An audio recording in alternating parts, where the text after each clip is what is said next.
Okinawa, April 1945. The propaganda said Americans were monsters. The orders were clear: never surrender, never be captured alive. But when your friend is bleeding out in a cave and you hear boots approaching, what do you choose? Loyalty or survival? This is the true story of Japanese women who refused to abandon their dying companion, and the enemy soldiers who proved everything they'd been told was a lie. This is Don't Leave Me Here. The island of Okinawa was burning.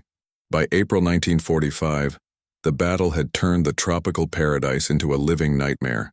Japanese forces were retreating, civilians were trapped in the crossfire, and the American advance was relentless. For months, Japanese propaganda had filled the minds of soldiers and civilians alike with terrifying images of what would happen if they were captured. American soldiers, they were told, were demons who would torture, mutilate, and violate anyone they found. The message was hammered home again and again. Death was preferable to surrender. Death was honorable. Capture was the ultimate shame. In a makeshift field hospital hidden in the limestone caves near Shuri, a group of young women worked frantically to save lives. They weren't trained military nurses. Most were civilians, pressed into service as the situation grew desperate. Fumiko was 24 years old, a school teacher before the war.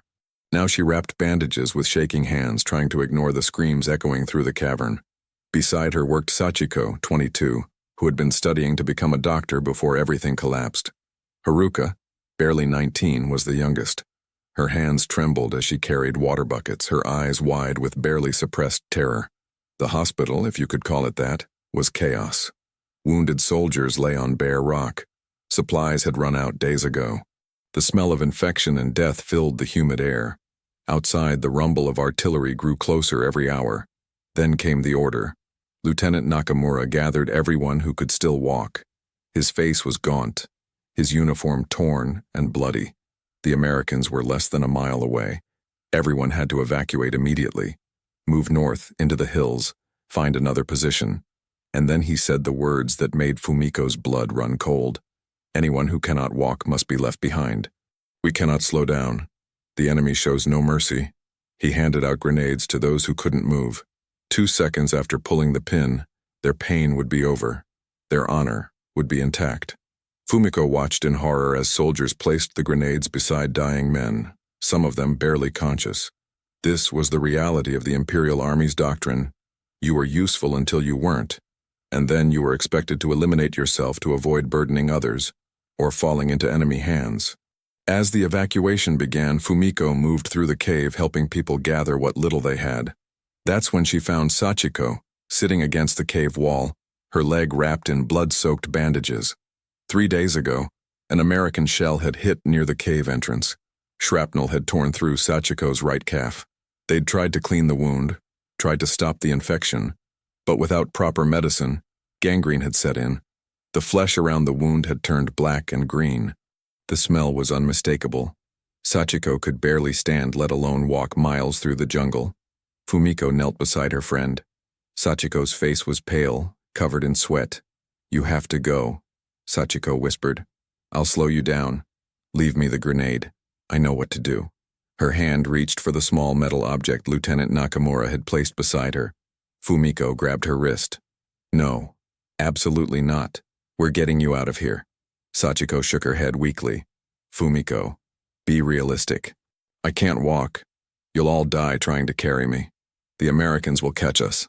Fumiko looked around and saw Haruka and Midori, an older nurse who had kept them all sane through the worst days. "Help me," Fumiko said. "We're taking her." Midori was pragmatic. Always had been. "Fumiko, she's right. We won't make it half a mile carrying her. The soldiers are already gone. It's just us and a few civilians left. If we're slow, the Americans will find us." The distant sound of explosions punctuated her words. Somewhere outside, the battle was getting closer. Fumiko's voice was firm. "I'm not leaving her.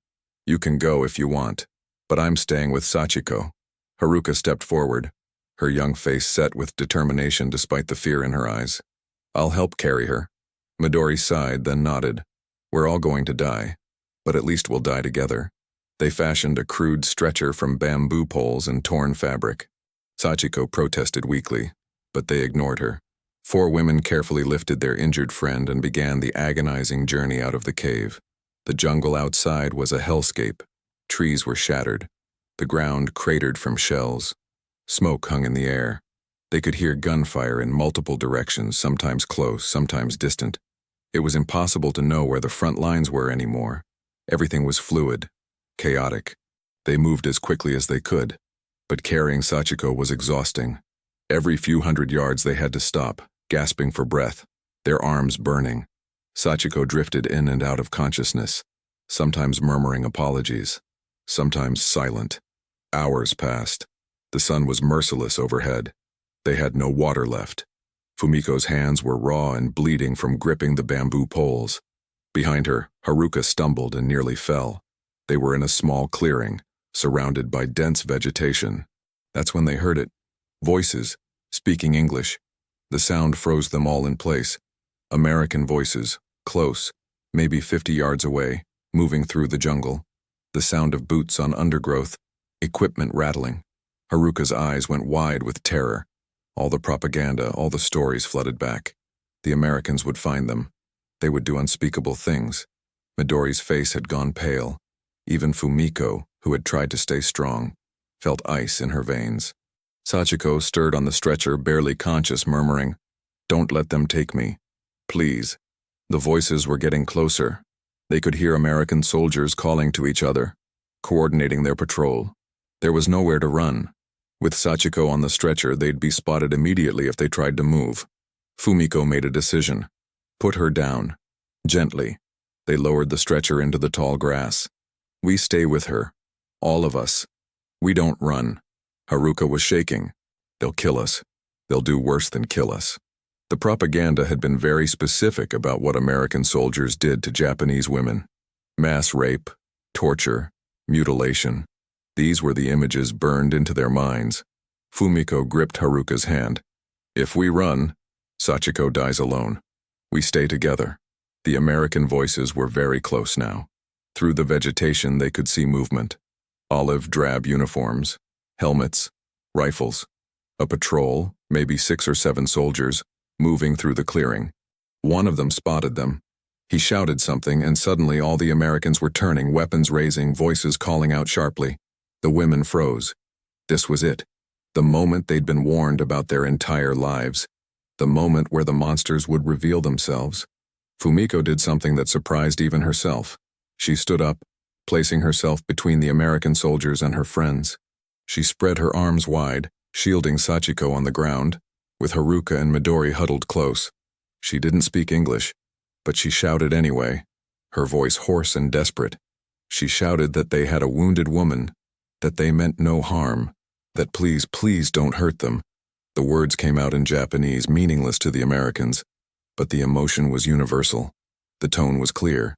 Desperation, protection, a plea for mercy. The American soldiers had their rifles pointed at the women. Fumiko could see their faces now. Young faces, dirt-covered, exhausted. They were shouting commands in English, probably telling them to put their hands up, to move away from each other. The women didn't understand the words, but they understood the guns. Haruka was crying, sobbing in terror. Midori had her eyes closed, murmuring a prayer. Fumiko kept her arms spread wide, her body shielding Sachiko. Then something unexpected happened. One of the American soldiers lowered his rifle. He was older than the others, maybe late 20s, with sergeant stripes on his helmet. He said something to the other soldiers, his voice calm but authoritative. The other Americans hesitated, then slowly began lowering their weapons. The sergeant stepped forward, his hands now empty, raised in a universal gesture of peace. He was speaking, his voice gentle, trying to sound non-threatening. Fumiko didn't understand the words, but she recognized the tone. It wasn't the voice of a monster. It wasn't the voice of someone about to commit atrocities. It was the voice of someone trying to calm frightened people. The sergeant pointed to himself and said a word. Medic. Then he pointed to a Red Cross armband on his sleeve. He repeated the word slowly. Medic. Doctor. Help. He made a gesture like bandaging an arm. Another American soldier stepped forward, younger, also with a Red Cross armband. He was carrying a large canvas bag with medical supplies. The sergeant, whose name was Hayes, though Fumiko didn't know that yet, was looking past her to Sachiko on the ground. He'd seen the blood-soaked bandages. He pointed to Sachiko and said something that sounded like a question, his face showing concern, not cruelty. Fumiko was paralyzed by confusion. This wasn't what was supposed to happen. Where was the violence? Where were the atrocities they'd been warned about? Hayes took another slow step forward, his movements deliberate and careful, like someone approaching a frightened animal. He kept his hands visible, kept talking in that gentle voice.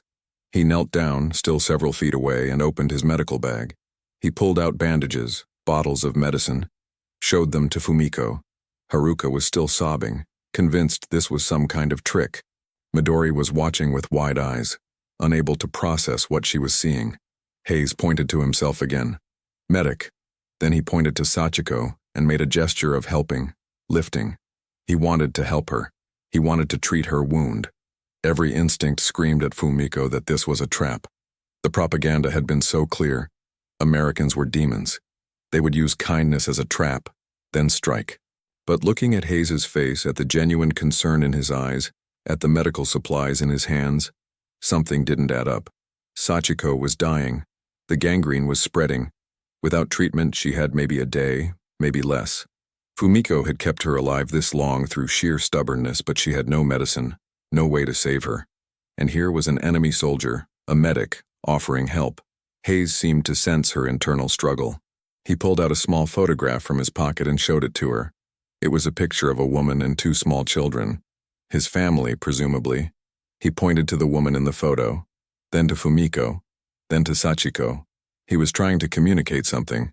I have a family. You're someone's family. I understand. Fumiko felt something break inside her. She stepped aside. Hayes's face showed relief. He moved forward quickly but smoothly and knelt beside Sachiko. The young medic, Anderson, followed him.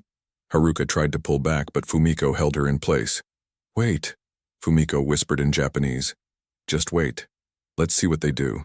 Hayes was examining Sachiko's leg, gently unwrapping the filthy bandages. His face showed shock at the extent of the infection, but not disgust or anger, just professional concern. He spoke rapidly to Anderson, who pulled out bottles and packets from the medical bag. Hayes cleaned his hands with something from a bottle, then carefully began cleaning Sachiko's wound. She cried out in pain, and Fumiko instinctively lunged forward, but Hayes held up a hand in a calming gesture. Anderson prepared a syringe. Fumiko's heart nearly stopped. This was it. This was the poison. This was how they killed you. But Hayes showed her the small vial the liquid came from and pointed to his own arm, miming an injection, then a relaxed, peaceful face. Medicine for pain. Morphine, though Fumiko didn't know the word. Anderson injected Sachiko's arm. Within moments, her face relaxed. The agony in her eyes faded to a dull awareness. Hayes worked quickly, cleaning the wound with solutions that stung and fizzed. He cut away the dead, infected tissue. It was brutal work, but necessary. He packed the wound with sulfa powder, the miracle drug that was saving thousands of Allied soldiers from infection. Then he wrapped it in clean, white bandages, the kind of supplies the Japanese forces hadn't seen in months. The other American soldiers had formed a perimeter, watching the jungle, but occasionally glancing back at the scene. One of them, a kid who couldn't have been more than 20, caught Haruka's eye and gave her a small, reassuring smile. It was so incongruous, so unexpected, that Haruka stopped crying. Her mind couldn't reconcile the monster she'd been told about with this boy, who smiled at her like a friendly neighbor. Hayes finished bandaging Sachiko's leg and sat back. He said something to Anderson, who nodded and jogged back toward the way they'd come. Hayes turned to Fumiko and spoke slowly, using hand gestures. He pointed to Sachiko, then made a gesture of carrying, then pointed in the direction Anderson had gone. Hospital. They were going to take her to a hospital. Fumiko understood the meaning, if not the exact words. They wanted to evacuate Sachiko. But Fumiko shook her head vigorously. She pointed to herself, to Haruka, to Midori, then to Sachiko. Together. They stayed together. Hayes seemed to understand. He nodded, then made a broader gesture. All of you, come with us. All of you to the hospital. Fumiko's mind reeled. They were offering to take all of them, to save all of them. This wasn't just medical treatment. This was surrendering. This was becoming prisoners of war. Everything they'd been told would result in horror and death. Midori spoke quietly. If we go with them, we can never go back. We'll be traitors. Our families will be shamed. The weight of that statement hung in the air. In Imperial Japan, surrender was the ultimate dishonor. Their families would bear that shame forever. But Fumiko looked at Sachiko, her childhood friend, her fellow nurse, now breathing easier thanks to the morphine and the clean bandages. She looked at Haruka, 19 years old, her whole life ahead of her. She looked at Midori, who had survived so much already. Our families will think we're dead anyway, Fumiko said quietly. The cave was hit. The unit scattered. Nobody knows we're alive. We have a choice right now. We can walk deeper into the jungle and die of starvation or get caught in the fighting. Or we can trust that maybe, just maybe, everything we were told was a lie. She met Hayes's eyes. The American medic was waiting patiently, not pushing, just waiting for their decision. Fumiko nodded slowly. Hayes's face broke into a relieved smile. Anderson returned a few minutes later with 2 more soldiers carrying a proper stretcher, a canvas, and metal frame. They carefully transferred Sachiko onto it, and she looked up at Fumiko with tears streaming down her face. You didn't leave me, she whispered in Japanese. You didn't leave me behind. Fumiko squeezed her hand. I told you. We stay together. The American soldiers formed up around the women, protective rather than threatening. Hayes gestured for them to follow, and slowly the group began moving through the jungle. The American patrol was heading back to their lines, back to safety, for the Americans anyway. For the Japanese women, every step was a step into the unknown. Haruka walked close to Fumiko, still frightened but no longer crying. One of the American soldiers offered her a canteen of water. She hesitated, looked at Fumiko, who nodded. Haruka drank. The cool water, the most wonderful thing she'd tasted in days. They walked for about 30 minutes, and the jungle began to change. They were entering American-controlled territory. The devastation was similar, but now there were signs of organization. Radio operators, supply dumps, command posts. And then they saw the field hospital. It was a collection of large tents with red crosses painted on the canvas. Stretcher bearers moved between tents. Doctors and nurses rushed around. The organized chaos of military medicine. The appearance of the Japanese women caused quite a stir. Soldiers stopped and stared. Some looked hostile. Others just looked curious. Hayes barked orders in English, and the stares diminished. He led them to one of the medical tents and called out. A woman emerged, an American nurse in a dirt-stained uniform. Her name tag said, Lieutenant Morrison. She looked at the Japanese women with surprise, then saw Sachiko on the stretcher, and her expression shifted to pure professional focus. Morrison spoke rapidly to Hayes, who explained the situation. Morrison nodded and began directing the stretcher bearers to bring Sachiko into the tent. Fumiko grabbed Hayes's arm, the first time she'd actually touched him, and pointed to herself and then to Sachiko. Please let me stay with her. Hayes spoke to Morrison, who hesitated, then nodded. Fumiko, Haruka, and Midori were allowed into the tent with Sachiko. Inside, the tent was a world apart from the cave hospital they'd left behind. Clean sheets, proper surgical equipment, medicine, real doctors and nurses working on wounded American soldiers. Sachiko was placed on an examination table, and an American doctor, a captain with graying hair, came over immediately. Morrison explained the situation. The doctor examined Sachiko's leg, gently removing Hayes's field dressing. He spoke to Morrison in English. The field medic did good work, cleaned it properly. Sulfa powder probably saved her life, but this infection is serious. She needs surgery, probably amputation below the knee, or the gangrene will kill her. Morrison turned to the Japanese women and tried to communicate through gestures. She pointed to Sachiko's leg, made a cutting gesture, but also a gesture of life, of survival. They needed to amputate, but it would save her life. Fumiko understood. She held Sachiko's hand and explained in Japanese. Sachiko, still groggy from the morphine but aware enough, looked at her leg, then at Fumiko. I'm alive, she whispered. I didn't think I'd be alive. Take the leg. I don't care. I'm alive. The surgery happened quickly. The American medical staff worked with impressive efficiency. Fumiko, Haruka, and Midori were moved to a corner of the tent, given water and food, actual food, canned rations that tasted like a feast compared to what they'd been surviving on. They watched as the American doctor and nurses worked to save Sachiko's life. The procedure took about 2 hours. When it was done, Sachiko was pale and unconscious, but alive. The doctor spoke to Morrison, who nodded, and then came over to the Japanese women. Through a combination of gestures, a few words of broken Japanese that Morrison knew, and patience, she communicated that Sachiko would live. The infection would clear up now that the gangrenous tissue was removed. She'd need weeks of recovery, but she would survive. Fumiko felt tears running down her face, tears of relief and exhaustion and confusion. They'd been told the Americans were monsters. Instead, they'd saved Sachiko's life. Over the next few days, the women were processed as prisoners of war. They were questioned gently by a Japanese-American translator, a Nisei soldier named Sergeant Takashi, who had been born in California. He was kind, patient, and clearly uncomfortable with the propaganda his parents' homeland had spread about Americans. He explained that they would be held in a civilian internment camp, that they would be safe, that they would be fed and given medical care. It all seemed surreal. Sachiko recovered slowly. The American medical staff checked on her regularly. Lieutenant Morrison even brought her a small gift, a bar of chocolate, a luxury that made Sachiko cry. Hayes, the medic who had first helped them, visited several times.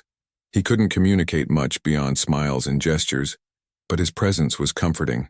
He showed them more pictures of his family, his wife and children back in Iowa. Through Sergeant Takashi, Hayes explained that he'd been a small-town doctor before the war. He'd seen enough death.